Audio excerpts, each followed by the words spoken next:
You're listening to Intimacy Made Simple, the podcast where we talk about how being deeply known and loved meets the act of sex, so you can have true intimacy and make your marriage strong. I'm Mary Whitman Ortiz, your host, and on today's show, we are joined by Rachel Landin, my co-host. The topic, it's a hot one. It's sexless marriage. And I have some very revealing statistics and causes that will help you figure out, is that what's happening in my life? So if you are ready to understand what is the magic number for sexual occurrences in your marriage, this episode is for you.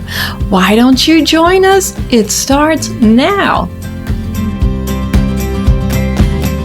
Hey everybody, we are so glad to be with you today, and we have some really fun things to talk about. You might not call them fun, but it's gonna get fun even if it doesn't start that way. Rachel, I'm just so glad to have you here today. I'm glad to be here. Yeah, it's kind of feeling like springtime. We're looking all festive, and I love that bright shade of green. I've got something my spring. like that. Yeah. St. Patty's Day was yesterday. I didn't wear green, so I figured I'd do it today. Make up for it today, for sure, for sure. All right, well, I want to jump right in and ask you sort of a personal question. Let's see. Are you a procrastinator? Is there something that you tend to procrastinate about? I'm absolutely a procrastinator. Ooh. But I'm also a delegator. So when it's time to get done, I'm always looking for who can help. Who can do it for you? Is that I think it's more like, okay, you do this, I'll do this. Like, let's Check get it that done. off the list. I'm like rallier. I like to rally everybody. Like, we got to get this done. Okay. But procrastination definitely, mostly in things at home. Like, I do well at work. I try to get those things done, but then when it's like cleaning, cooking, like last minute exercising, just trying to get those things on the calendar. Right. But learning, I mean, life is a journey and we're all in a process. So. For sure. And I think priorities kind of shift at different seasons in your life. Some needs are bigger than other needs, and you just have to make those adjustments. As they come up. Yes, and I feel that I'm definitely in a different season where I need to, learn to manage life, work, home, a little better. But excited about that. Okay. Because we want to learn, want to grow. For sure. So everybody stay with us, because we're going to find out what procrastination has to do with healthy intimacy in marriage. So it's my turn to ask you a question? It is. All right. So the first question is, there are some problems in marriage that seem very specific to sex. So what is a sexless marriage? Ooh, that's a biggie. I think it's kind of a buzzword. I've even seen TED Talks about sexless marriages. So it's something that people recognize the term, but maybe haven't unpacked it. Right. And I want to help our listeners to follow that. So I have 3 statistics and 10 causes. If anybody is going to take notes, this would be your moment of time here. I'm a teacher in my background, so I like lists because sometimes that helps us to remember things. But did a little research and got this information together, and then we will get God's perspective on this. But right off the bat, what is sexless marriage? And so there's some ways to define this. This is your first statistic. A sexless marriage is when sex hasn't happened in 1 year or more. So, married couple, husband and wife, have not had sex for a minimum of 1 year.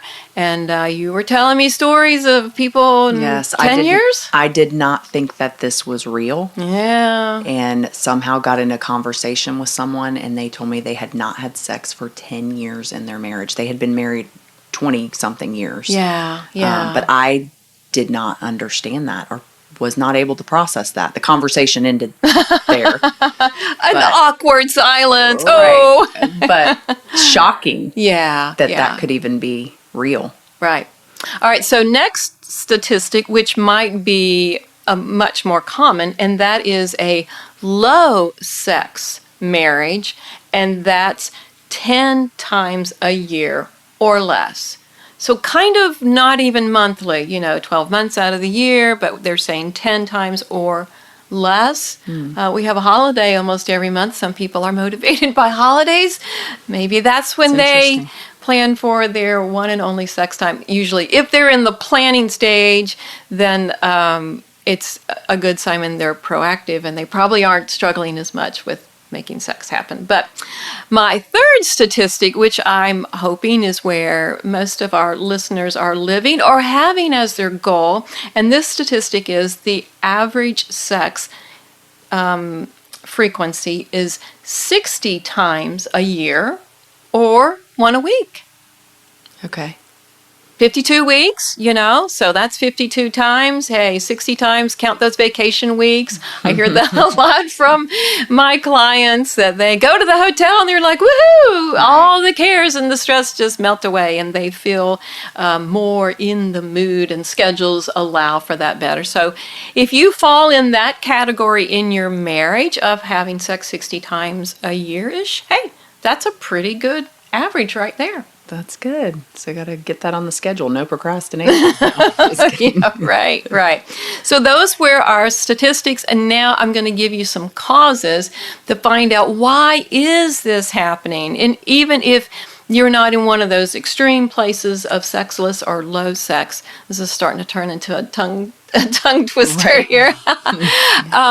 Maybe some of these causes are happening in your life and you can pinpoint it before it gets bad. So the first one is low or non-existent sex drive. Now, this could be a physical thing, and truly, I could spend so much time on each one of these, and we will get back to that. We're going to do an entire episode, or several, on sex drives and the discrepancy between men and women. Mm-hmm. But it's a real thing, could be emotional, could be physical. So I want everybody to breathe a sigh of relief that if you have a low sex drive, there could be some really quick fixes to that.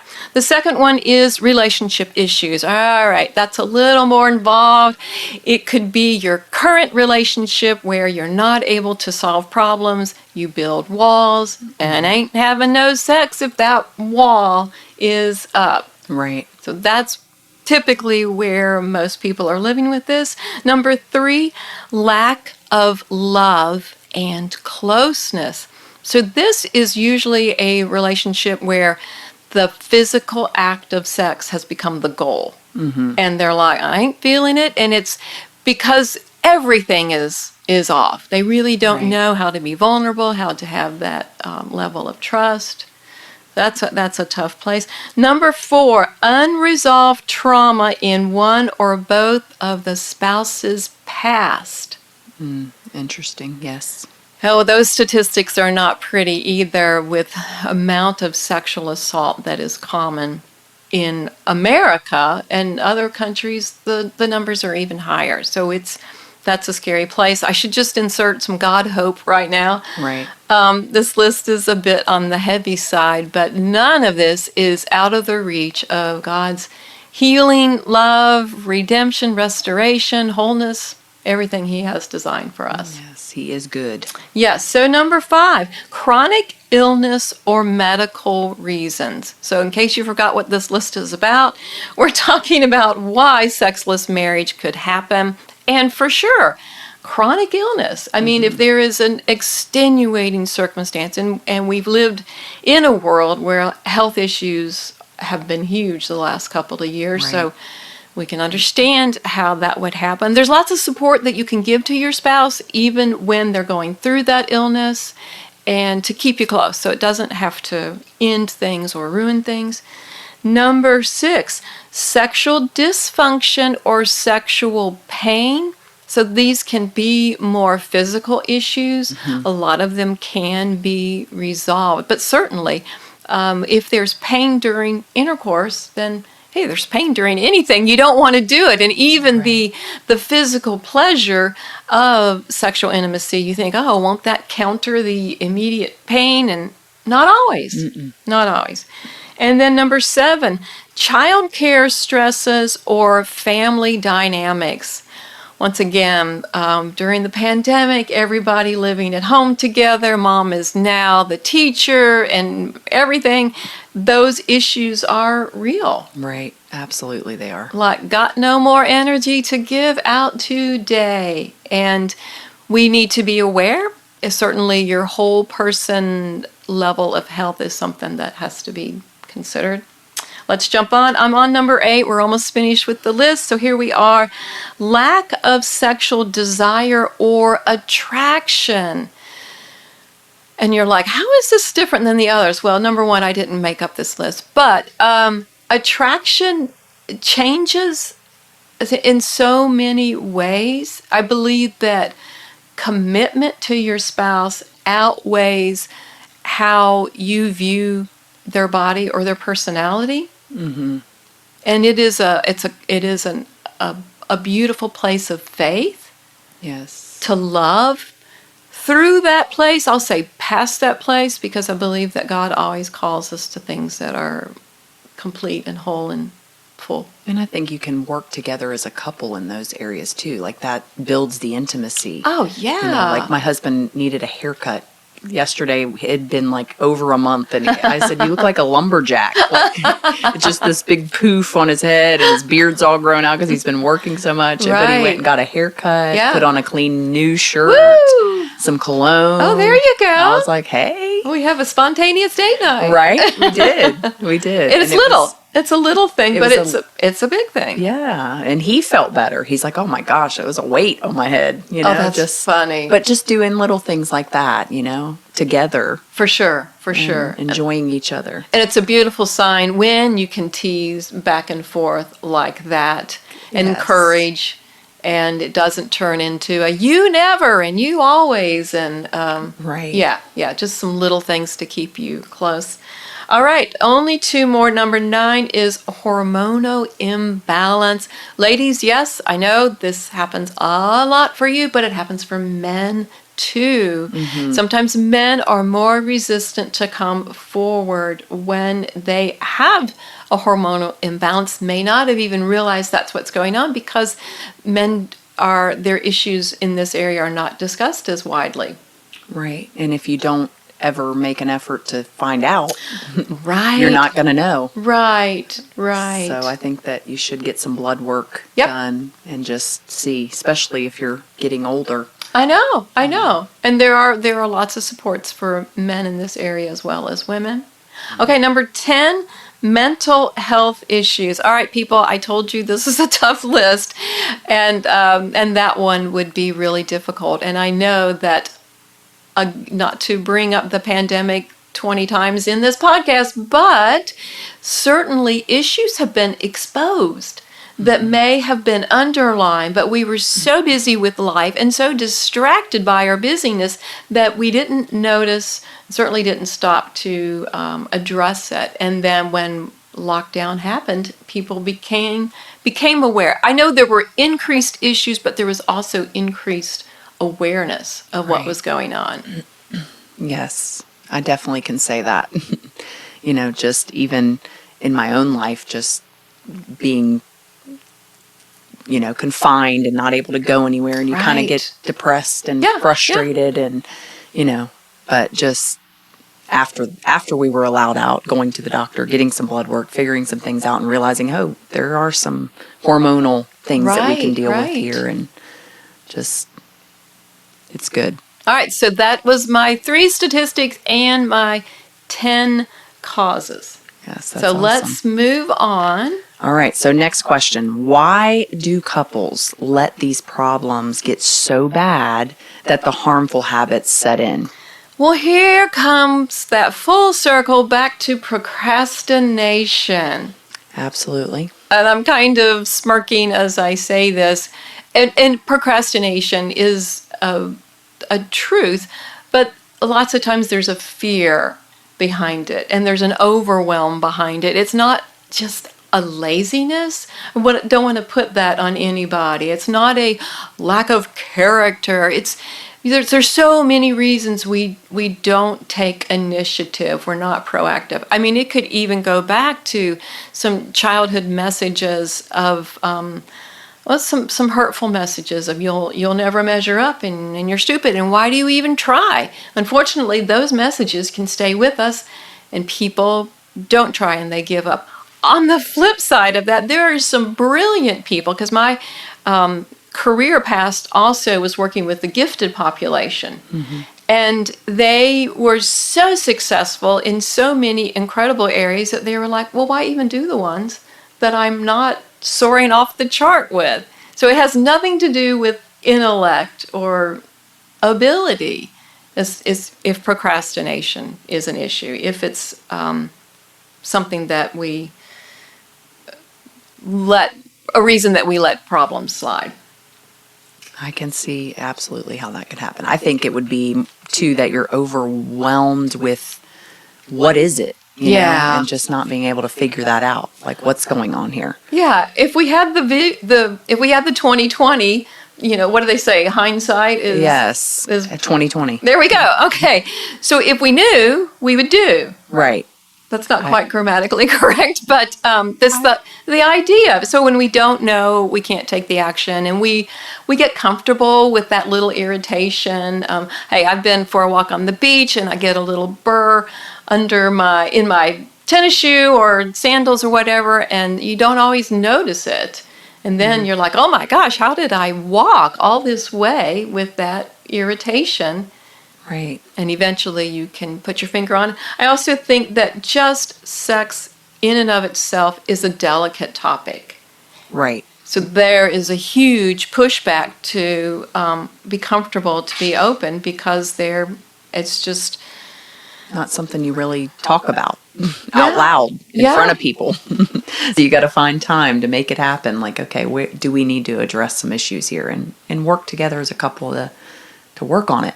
For sure, and you don't want to offend your spouse. That's truly one of the main points of view that comes across when I'm working with clients. And one spouse will say, "Well, I didn't want to tell them because I didn't want to hurt them." I can see that, and I can see when I have conversations with my husband. Sometimes I feel that he gets not offended, but defensive. Yeah. And I can see that, and I'll just remind him lovingly, I'll put my hand on his hand and just say, I don't want to hurt you. Mm-hmm. Like, I want us to work on this and help each other. If you don't feel there's an issue, then tell me that. Maybe I'm the issue. Yeah. But I think just reassuring your spouse that you're not attacking them, because you would want that same reassurance. Oh my goodness, for sure. And I think just respect and kindness in marriage is huge. Like, I know when I get invited to a wedding and somebody comes around and says, what advice would you want to give to the bride and the groom? I heard this from someone else, and now this is the advice I give every time, is that kindness matters in marriage.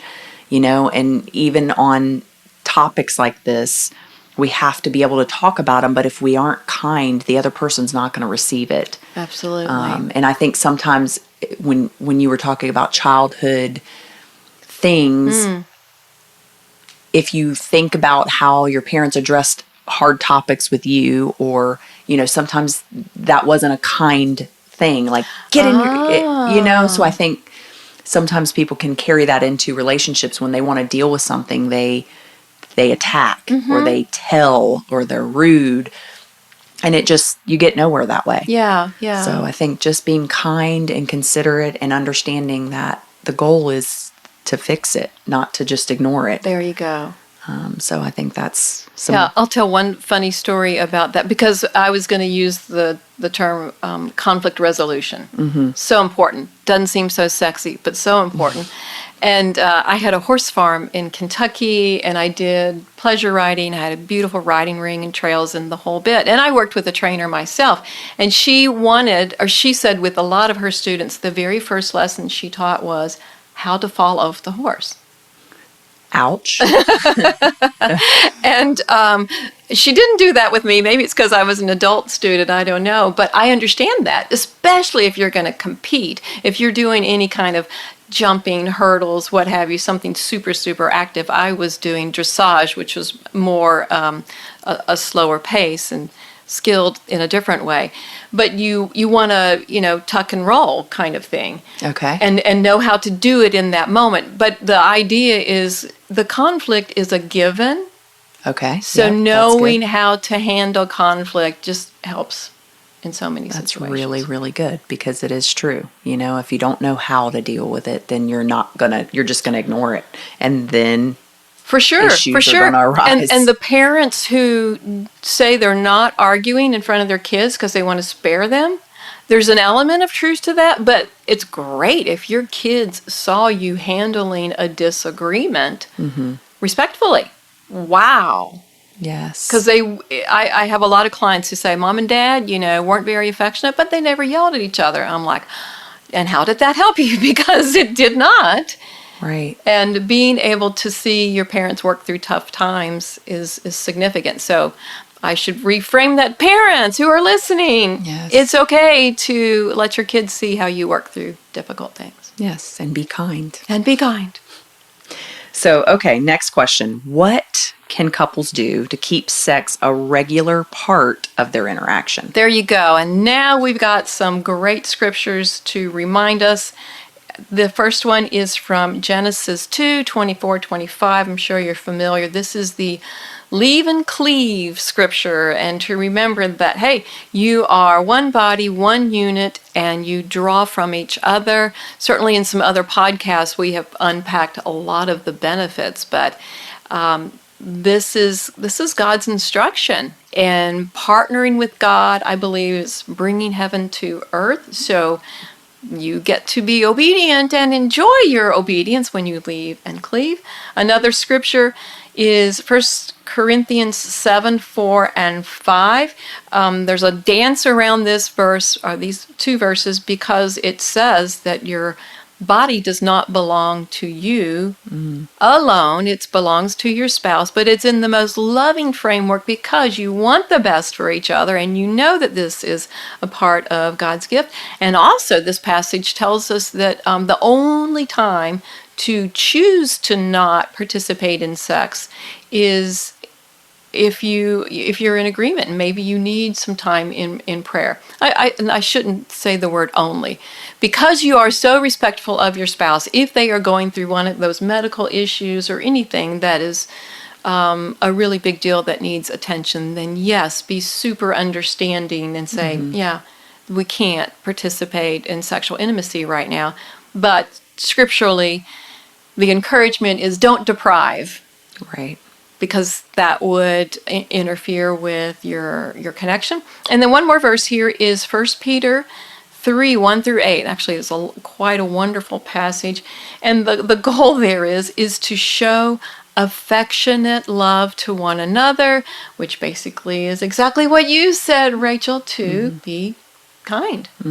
Yeah, in all the different personal ways, unique ways you can do that. So having scripture as your foundation is a wonderful source to get you on this track. Also, take the first big step to acknowledge it. I know we've kind of come back to this over and over again, is to see what's right in front of you and ask God, pray, Holy Spirit, show me, reveal to me what's the issue. Maybe I don't see what's going on, and He certainly will do that, and you can act on it.